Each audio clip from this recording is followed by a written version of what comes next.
Alright, let me get this out of the way.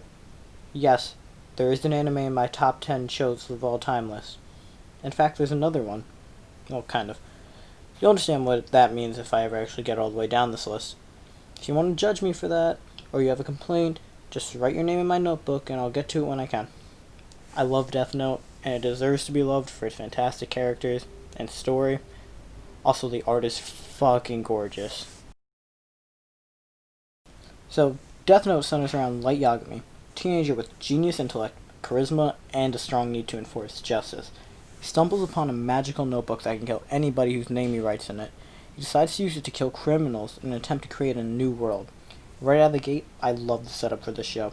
It's kind of like a bizarro twist on the classic Spider-Man phrase, with great power comes great responsibility. Light, now armed with the power to kill anybody he deems evil, feels it's his responsibility to create a perfect new world. By the way, get used to that phrase, new world. Light uses it. I know what some of you snobby writers are thinking. If you can kill anybody, where's the conflict? I'm getting to it. Try cunt. So there's two things that really hold Light back from just outright achieving his goal. Number one, the Death Note comes with a set of rules told to us by a Shinigami, or as Google Translate puts it, a Grim Reaper. These prohibit Light from being completely omnipotent. The most prominent rule states that you can only kill someone by writing their real name and by being able to visualize their face. Part of the fun of the show is watching Light maneuver around these rules.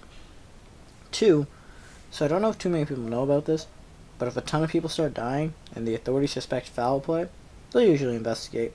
Enter L, world-famous detective with endless resources and intelligence. Essentially what the show boils down to is this cat-and-mouse game between the two. By the way, I know I spent a lot of time talking about what the show actually is, but the concept is just so good. When I talked about Malcolm in the Middle, I spoke about the isolation that comes with a genius intellect. Death Note shows that in a more subtle way. Imagine growing up knowing nobody as intelligent as you.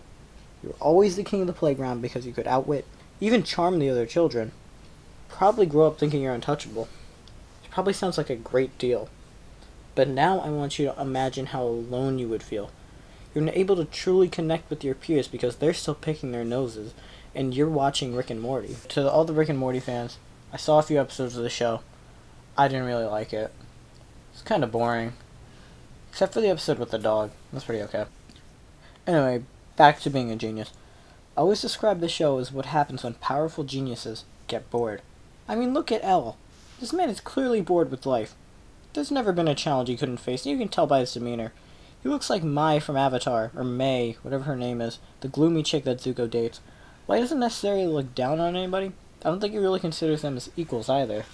This makes his relationship with Light so much fun. In Light, he finally has someone who understands him, who he can carry on a conversation with, who even shares his passion for justice. It's like watching a small child make a friend for the first time. It almost makes me wonder, if he was to ever become 100% certain Light was Kira, would he ever actually turn him in? I mean, he takes the case very seriously, yes, but L, despite carrying investigative brilliance rivaling Sherlock fucking Holmes, really seems to love Light. And I'll tell you what, the scene where he calls Light his friend is one of the most heartbreaking things I've ever seen, because you know Light doesn't feel the same way at all. Light doesn't give a fuck about L. In fact, he doesn't really give a fuck about anyone. Light, unlike L, sees himself as above everybody else. He values his spot at the top while L hates the isolation. He's the worst version of the child that I described above. He's truly brilliant, but unforgiving. He's like an evil doctor in a science fiction comic book. Make no mistake, Light is fighting for his ego and winning because of his ruthlessness. This is why he's so bent on killing L. No one should be able to match his power and his brains. The fact that anybody could even dare insults him. That's why he revels in L's death. He proved no one could stop him. Believe me, if L beat Light, he would not have been happy about it. If only Light knew what the future held for him. As children, we learn about fairness and punishment. For example, if I steal an apple, then it's fair for somebody to take away that apple as punishment. As we learn more about these concepts, we start to understand them as part of something called justice. While we're young, this concept seems so simple. However, it's so much more layered than the black and white scale introduced to us as children. Maybe that apple I stole is the only thing keeping me from death. Is it really fair to punish somebody for that? The point I'm trying to make here is that justice is complicated, and we need maturity and time before we can truly understand it. There's a popular saying, only God can judge me. I don't really believe in God, but I agree with the principle to a degree. Human beings are not omnipotent, omniscient, or omnibenevolent creatures. Why should we have the right to bestow judgment on anyone? But think about this for a moment. What if you make someone omnipotent? Well, then they get to use their powers to judge what's right and wrong. They get to decide who deserves punishment. Through this method, they can create their own objective morality in which they are the pinnacle of goodness. In this way, they can also become omnibenevolent by defining benevolence. Now, what happens if you give that same human being the illusion of godlike powers? Now, illusion isn't quite the word. If you give them the taste of godlike powers, then you get a character like Light Yagami. His juvenile understanding of justice crippled the powers gifted to him. If only he had a few more years to really work out his own values, I think he would have been fine. Fortunately, we met him at the tail end of high school. I mean, if you give anyone power at a high school age, things do not turn out well. But Light sees his power as a way to correct injustices. At first you think, oh, what a noble cause. You can even understand his point of view for a little bit. I mean, in theory, it makes sense. Eliminate all murderers and violent criminals, and you create a perfect world. But this sense of justice is naive. It assumes only certain people have evil tendencies. You see, whether we realize it or not, we all have the capacity to do both good and evil things.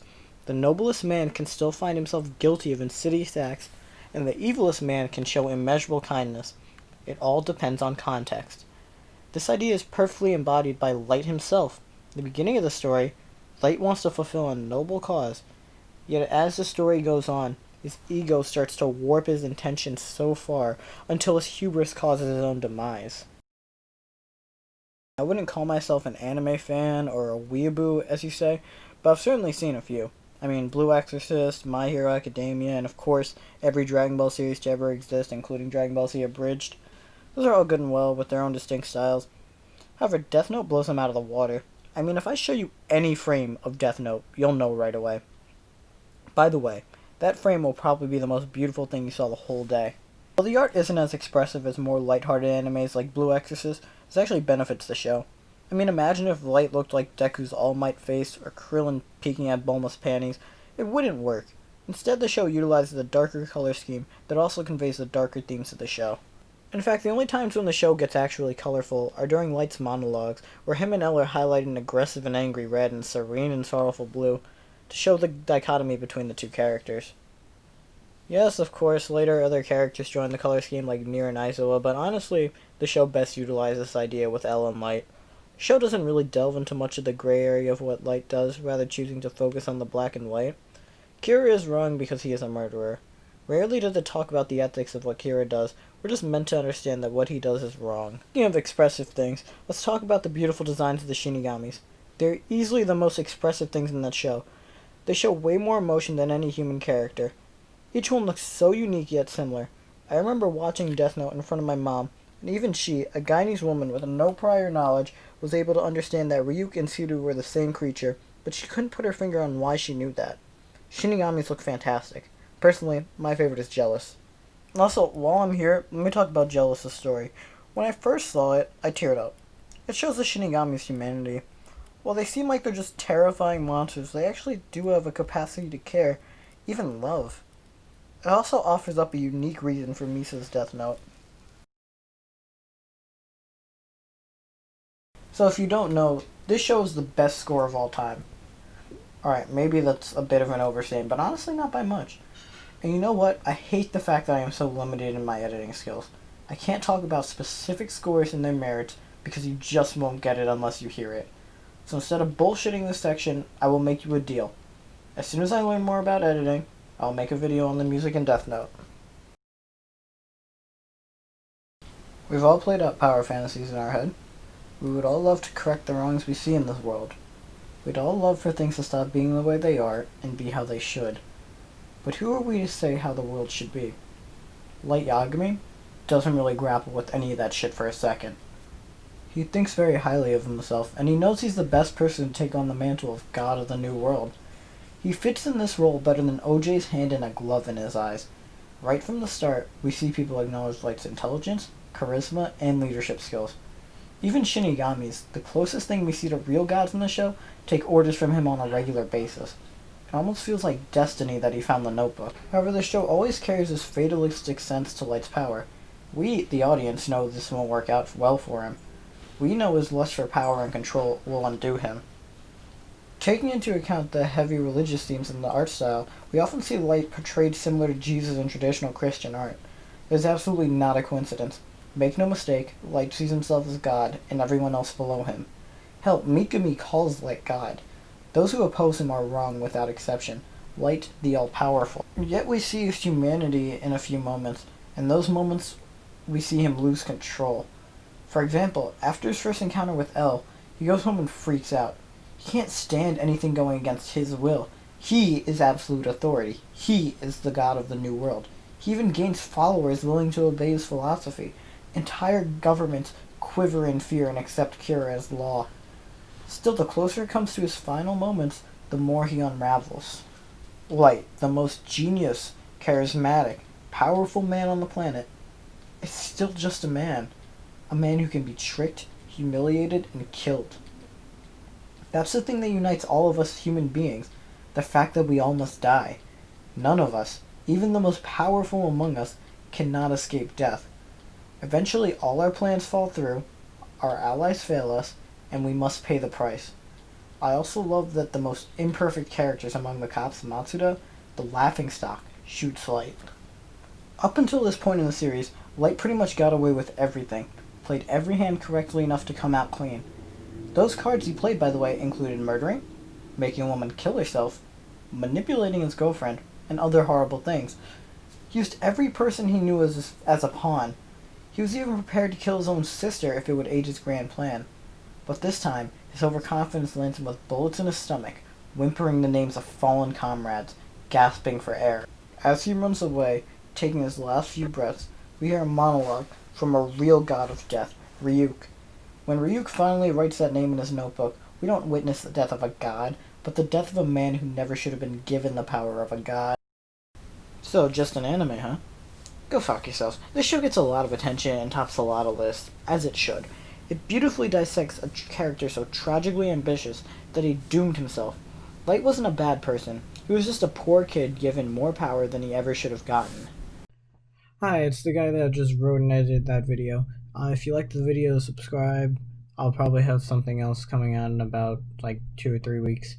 Promise it won't be like 3 or 4 months like it was last time. I was in school, not in school anymore. So anyway, if you like it, and if you want to subscribe, go ahead. Thanks for watching.